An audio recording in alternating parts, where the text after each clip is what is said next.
Yamal au Paris Saint-Germain, ça se confirme chaque jour. Romain Molina nous a sorti des dossiers, en tout cas très intéressants. Il a parlé de Manchester City qui avait raté Lionel Messi à l'époque, mais qui veut tout faire pour faire venir Yamal en Première Ligue. Mais je ne pense pas que ce soit vraiment possible. Yamal en Première Ligue, je ne vois pas trop. Manchester City a déjà raté Lionel Messi. C'est le Paris Saint-Germain qui avait pris Lionel Messi. Et je pense que pour Yamal, ce sera pareil, les gars. Je vous le dis, les gars, tôt ou tard, Yamal portera ce maillot. J'ai suivi beaucoup de réactions des supporters du FC Barcelone qui disent que les Parisiens sont des gros voleurs. Ils veulent juste arracher des diamants aux Barcelonais. Mais attendez, les gars, lorsqu'on a de l'argent, on achète. Lorsqu'on a de l'argent, on achète. On achète, les gars. Donc, on voit un diamant briller au loin. Une personne qui a besoin de cash, on fait quoi? On te propose le cash. On te propose le cash. On ne vous a jamais mis la corde au cou. On vient, on discute avec le joueur. Il est d'accord, c'est bon. On discute avec vous. Vous êtes d'accord, vous prenez l'argent. Pourquoi traiter le Paris Saint-Germain de voleur? Pourquoi traiter le Paris Saint-Germain de détruire votre équipe alors que c'est vous-même qui n'arrivez pas à gérer vos revenus, en fait? Parce que déjà, les 222 millions de Neymar que le Qatar, que le Paris Saint-Germain vous a donné, vous n'avez rien foutu avec.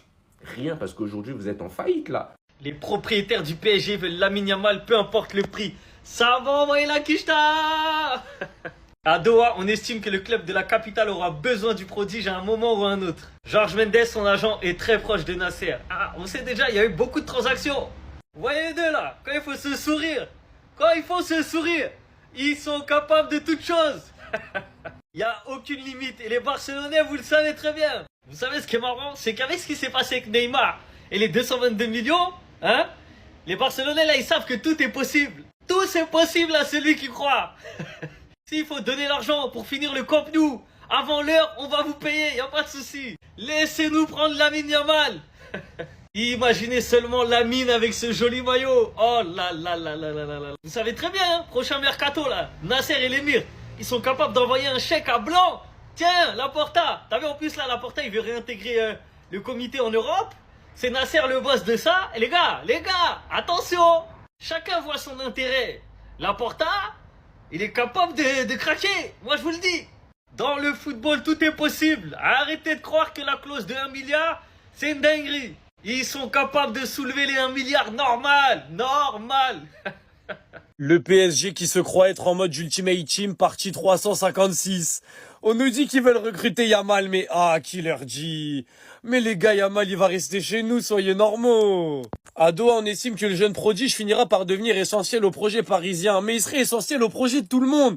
C'est le meilleur joueur du monde, mais vous croyez être originaux en disant ça? Yamal, je pense qu'il a vu la nouvelle, il était comme ça. Mais qu'est-ce que vous racontez? Il y a Manchester City, mais surtout le PSG, car à Doha, ils ont dit on veut Lamine Yamal, ils ont décidé, on le veut quoi qu'il arrive, il faudra bien un jour l'avoir. Mais vous l'aurez pas. Le petit est destiné à faire une carrière de légende chez nous. Ou alors peut-être vous l'aurez comme Messi, à 35 ans, pour aller s'exiler en fin de carrière, pour prendre des tales. Parce que votre club, il sert aussi beaucoup à ça, à prendre des tales en fin de carrière. Sinon, c'est non. Si ça arrive, au cours des 10 prochaines années, je floque un maillot du Real, floqué I Love Vinicius Junior. Et je le porte en vidéo. Et je m'engage à le faire. Parce que je connais mon gars.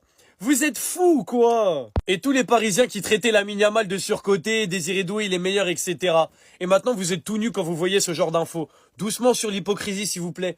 Restez tranquille. Parce que quand il est au Barça, en course au Ballon d'Or avec Dembélé, il est surcoté. Mais quand il y a des rumeurs pour qu'il vienne au club, d'un coup, ça devient un joueur incroyable. S'il vous plaît, soyez digne. Bref, mon gars Yamal. Tu sais déjà, on le sait. T'es une légende du Barça déjà. Et tu vas écrire ton histoire chez nous. Pas chez eux. Qu'est-ce que tu vas aller faire chez eux, gros? Je pensais qu'il était surcoté, non? Breaking, les propriétaires du Paris Saint-Germain veulent Lamine Yamal, peu importe le prix. Manchester City est très intéressé par Lamine Yamal. Les dirigeants de City n'ont pas pu recruter Messi, ils veulent réussir à faire Lamine Yamal. Le club le suit depuis des années. Après, c'est les mêmes qui nous disent Lamine Yamal, il est surcoté. Bon, je parle pas forcément des fans de Manchester City, mais plus des Parisiens qui, eux, nous ont fait croire que Lamine Yamal est surcoté. MDR. Et le pire, c'est que c'est ça leur argument. Ils le jugent en dehors du terrain, au lieu de le juger sur le terrain du football. Ma gueule, il est jeune, il est majeur, il a le droit de profiter de sa vie, non? Après, j'espère que c'est faux, parce que moi, je veux pas voir cette image. Mais en vrai, parlons-nous entre Barcelonais. Si Paris pose 1 milliard, vous le vendez ou pas? Moi, personnellement, même 1 milliard, même 2 milliards. Ah, 2 milliards, c'est chaud, mais je sais pas. En vrai, j'ai pas envie de vendre Lamine Yamal. Parce qu'en vrai, de vrai, je préfère qu'on soit pauvre et mettre des scores contre les petites équipes. Et être fort, tout simplement, que être riche et être nul à chier comme eux là. En tout cas, tout ça, ça reste des rumeurs parce que moi, j'ai pas encore vu Fabrizio Romano en parler. Doué qui se croyait être meilleur que Lamine Yamal. En tout cas, les gars, dites-moi ce que vous en pensez en commentaire. Moi, j'espère que ça va jamais se réaliser. Les Parisiens, restez fidèles à votre discours. Les propriétaires du PSG veulent Lamine Yamal, peu importe le prix. Non. En tant que supporter du PSG, je suis catégorique. Je ne veux pas de Lamine Yamal au Paris Saint-Germain.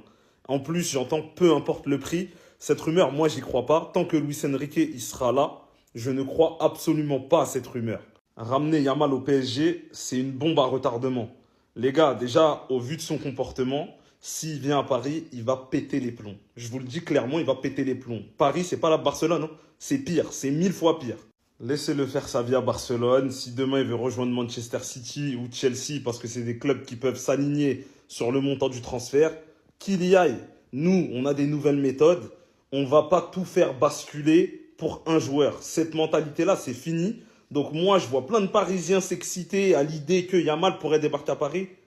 Petit, reste là où t'es. Nous, on a un autre mode de fonctionnement désormais et ça nous permet d'aller loin dans les compétitions. Donc, plus de starlets, plus de montants de transfert, envoisinant 200 millions, etc. On a vu que ça payait pas. Il ne faut surtout pas que le Qatar retombe dans ses travers. Cette histoire, elle commence vraiment à m'inquiéter, les gars. Comment ça, le PSG veut mettre n'importe quel prix pour prendre Yamal? Vous voyez ce qui me dérange dans ça, les gars? C'est pas que le PSG est intéressé par Yamal. Ça, à la limite, pourquoi pas? Mais c'est le n'importe quel prix qui me dérange. Parce que quand le PSG dit n'importe quel prix, il le dit pas par hasard. Quand le PSG dit n'importe quel prix, ils peuvent vraiment mettre n'importe quel prix. Et c'est là où je suis pas serein, les frères. C'est là où je commence vraiment à être inquiet, les gars. Parce que juste en face, on sait qu'on a le Barça. On a le Barça, voilà, avec un Laporta, qui peut vite avoir la tête qui tourne dès que ça va commencer à lui proposer des 400 millions, des choses comme ça, parce que le PSG est capable de le faire. Parce que juste derrière, l'entourage de Yamal, que ce soit son père, tu vas commencer à lui mettre 50 millions sur la table, un gros salaire pour son fils, lui aussi sa tête elle peut vite tourner. Et si à la limite il y avait juste son père, on pourrait se dire vas-y pourquoi pas. Mais même sa mère elle commence à faire des dîners de Noël à 800 € la place, on voit qu'elle aussi elle aime bien l'argent les gars. On voit qu'elle aussi à la fin les frères, on va pas se mentir. C'est là où je vous dis, le n'importe quel prix, ça m'inquiète. Je vous dis, ça m'inquiète. Les mercatos, les frères.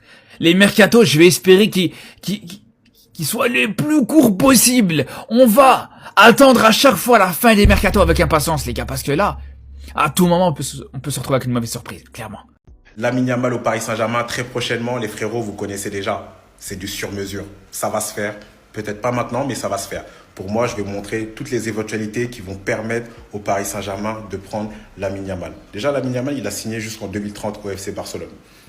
Le Paris Saint-Germain ne va pas l'attaquer maintenant. C'est pas intéressant de l'attaquer maintenant. Mais par contre, en 2029, pourquoi pas l'approcher, surtout s'il n'a pas reprolongé avec le FC Barcelone. Là, ça peut être très intéressant. Le deuxième point, c'est qu'on sait que le Barça a des problèmes financiers.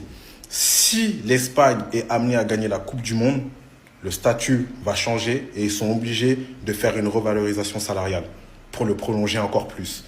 S'ils arrivent à se trouver d'accord, ça va être très difficile de déloger Yamal.